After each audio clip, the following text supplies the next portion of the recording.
अब जैसे लाल किताब कहती है कि यदि हम अपने बुजुर्गों का अपमान करते हैं, अपनी पुरानी परंपराओं का अनादर करते हैं, त्याग देते हैं, या हम बुजुर्गों के आशीर्वाद स्वरूप हमें कोई चीज़ प्रदान की जाती है उसकी अवनति करते हैं, अनादर करते हैं, पुरानी रीतों को त्याग कर नई रीतियाँ अपनाने लगते हैं, या फिर पैतृक संपत्ति को बेच देते हैं,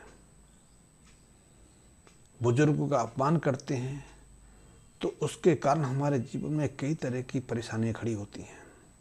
सबसे पहली परेशानी तो यही है, यदि हम बुजुर्गों का अनादर करते हैं तो हमें पितृ श्राप का भोगी बनना पड़ता है। और ये श्राप हम तक सीमित नहीं रहता, ये पीढ़ी दर पीढ़ी आगे बढ़ता रहता है। हम खुद परेशान रहते हैं, हमारे बच्चे इसको लेकर और परेशान होते हैं। हमारे सामने इस बृहस्पति के श्राप या पितृदोष के कारण कई तरह की परेशानी आती हैं। पीढ़ियों से चला आ रहा हमारा व्यापार ही नष्ट हो जाता है, या फिर हम जो व्यापार शुरू करना चाहते हैं उसमें बार बार असफलताएं देखने को मिलती हैं। उसमें वो सफलता हमें नहीं मिलती जो दूसरों को सहजता से प्राप्त हो जाती है, और इसमें हम पूर्वजों से प्राप्त बहुत सारे धन को व्यर्थ कर देते हैं, नष्ट कर देते हैं, या फिर हमारे मान सम्मान को क्षति पहुंचती है। हम गलत आचरण करने लगते हैं, अपने पारिवारिक सदस्यों के खिलाफ ही गलत योजनाएं बनाने लगते हैं, या एक दूसरे को धोखा देने पर उत्सुक हो जाते हैं। और ये धोखा अपने निकट संबंधियों के साथ भी रहता है। कई बार तो बृहस्पति के श्राप के कारण, बृहस्पति की अशुभता के कारण जीवन साथी के रूप में हम एक दूसरे को धोखा देने लगते हैं। और बहुत बार देखने में आया भी है कि एक पुरुष अपनी पत्नी के रहते दूसरी पत्नी में रुचि लेने लगता है। ये शुक्र की मंगल की अशुभता तो है ही है, लेकिन बृहस्पति यदि अशुभ हैं, पाप प्रभाव से पीड़ित हैं, तो वो भी हमें अपने मार्ग से पथचलित कर देते हैं, हमें कुमार्ग पर अग्रसर कर देते हैं, या फिर पत्नी हमें धोखा देने लगती है। और ऐसे बहुत सारे मामले, बहुत सारे केस अब देखने में आ रहे हैं। उसके पीछे चाहे जितने भी हम कारण बताएं, लेकिन ज्योतिषीय दृष्टि से और लाल किताब तो स्पष्ट रूप से कहती है कि यदि हमने बुजुर्गों का अपमान किया, पुरानी रीतियों का त्याग किया और ऐसे आचरणों को अपने जीवन में अपनाना शुरू कर दिया, तो निश्चित रूप से हम फिर बृहस्पति की अशुभता के कारण एक दूसरे को धोखा देने की तरफ अग्रसर हो जाते हैं। बृहस्पति की अशुभता के कोई दूसरे प्रभाव भी हमारे जीवन में पड़ते हैं। हम एक दूसरे को धोखा ही नहीं देते, हम एक दूसरे के साथ छल भी करने लगते हैं। तो एक दूसरे से छल करके दूसरे से धन अर्जित करना चाहते हैं, दूसरे को धोखा देकर उसकी संपत्ति हड़पना चाहते हैं। तो बृहस्पति की शुभता हमारे जीवन में बहुत महत्वपूर्ण है। यदि बृहस्पति अशुभ हैं तो निश्चित रूप से हमारे संबंधों में भी अभाव रहता है, कटुता रहती है। और पुराने हमारे यहाँ परंपरा रही है कि बुजुर्गों के आशीर्वाद को हम त्यागते नहीं, छोड़ते नहीं। इसलिए हमारे यहाँ तो जो बुजुर्गों के द्वारा हमें कोई चीज़ प्राप्त होती है, पुराने बर्तन तक हम नहीं बेचते थे। वैसे अब तो बर्तन ही ऐसे नहीं रहे जो 10-20 साल से ज़्यादा चल पाए हैं, क्योंकि ज़्यादातर तो हमारी रसोई घर में कांच के बर्तन होते हैं, बोन चाइना के बर्तन होते हैं। और बोन चाइना और कांच के बर्तन तो राहु का प्रतीक है, शनि का प्रतीक है, जो अशुभता लेके आता है। हमारे परिवार में जो सुख समृद्धि रहती है, जो मधुरता रहती है, जो अपनत्व का भाव रहता है, उसमें अड़चनें, उनमें विघ्न खड़ी करने का कारण बनता है। दाम्पत्य जीवन में ये सबसे बड़ा दुख भोगने वाला कारण है।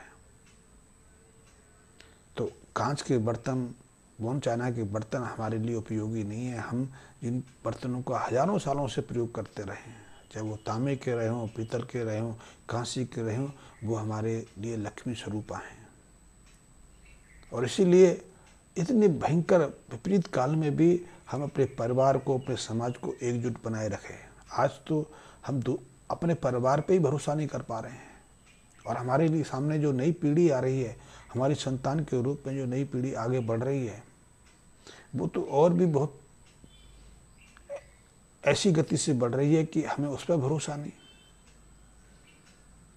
जैसे ये 20, 22, 25 साल के आसपास होते हैं तो वो हमें भूल जाते हैं, माँ बाप को भूलना शुरू कर देते हैं, वो अपनी नई ज़िंदगी बसाना शुरू कर देते हैं। फिर उनके लिए माँ बाप की कोई अहमियत, कोई मूल्य नहीं रह जाता। अपने निर्णय स्वयं लेते हैं। हो सकता है कि वो व्यवहारिक दृष्टि से सफल हों, लेकिन इस सामाजिक दृष्टि से देखें तो वो असफलों की श्रेणी में आएंगे, क्योंकि ना केवल वो अपने माँ बाप से कट जाएंगे बल्कि वो अपने दाम्पत्य जीवन में भी सुखी नहीं रहेंगे। बहुत लोगों की अकाल मृत्यु हो जाती है, एक दूसरे को धोखा दे के वो यातनाएं देते हैं। आज हमारे समाज में माँ बाप को अकेला छोड़ने की प्रवृत्ति बहुत तेजी से बढ़ रही है, इसलिए हमारे समाज में वृद्ध आश्रमों की संख्या निरंतर बढ़ती जा रही है। हम समृद्धशाली होते जा रहे हैं और इसको भी बहुत लोगों ने व्यापार के रूप में स्वीकार करना शुरू कर दिया है कि व्यापार एक अलग चीज़ है, वो आश्रय स्थल बन सकता है।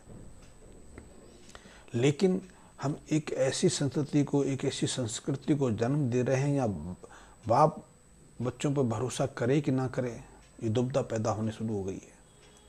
हम पश्चिम का अनुसरण कर रहे हैं और पश्चिमी समाज को हम देखते नहीं, उनकी क्या कुरीति है हम उसको समझते नहीं। पश्चिम में तो 14-15 साल की लड़कियां गर्भवती हो जाती हैं। आप अमेरिका देखें, यूरोप देख लें, वहाँ 60% लड़कियां 15-16 साल में गर्भ धारण कर लेती हैं, बच्चे दे देती हैं। कि बच्चों को परवरिश करना वहाँ की सरकार का काम है और वो समाज इसमें बुराई नहीं देखता। लेकिन हमारी परंपरा में तो ये अनीति है, ये पाप कर्म है। क्या हम इस बात को स्वीकार कर पाएंगे कि हमारी 15-16 साल की बच्ची अनैतिक संबंध स्थापित करे, गर्भ धारण करे, बच्चे को जन्म दे? जैसे कि आजकल लिव इन रिलेशन की दर हमारे देश में बहुत तेजी से बढ़ रही है। लिव इन रिलेशन में एक युवक और युवती एक साथ रहना शुरू कर देते हैं, संबंध बनते हैं, संतान पैदा करने लग जाते हैं, और ऐसे सैकड़ों मामले रोज अखबारों में सामने आते हैं कि एक दूसरे को धोखा दे देते हैं, फिर बाद में मुकदमेबाजी शुरू होती है। लिव इन रिलेशन उस पड़ाव का पहला आयाम है जिसे पश्चिमी आज भोग रहा है। पश्चिम में 15-16 साल की लड़की, टीनेजर लड़की, 15-16 साल भी अब सीमा ज़्यादा होने लगी है। उससे पहले ही लड़कियां गर्भ धारण करने लगी हैं, और ये तो तब है जो बच्चे देती हैं, क्योंकि वहाँ गर्भपात की दर भी बहुत तेजी से बढ़ी है। इसलिए गर्भपात को लेकर यूरोप में, अमेरिका में कई तरह की राजनीति हो रही है।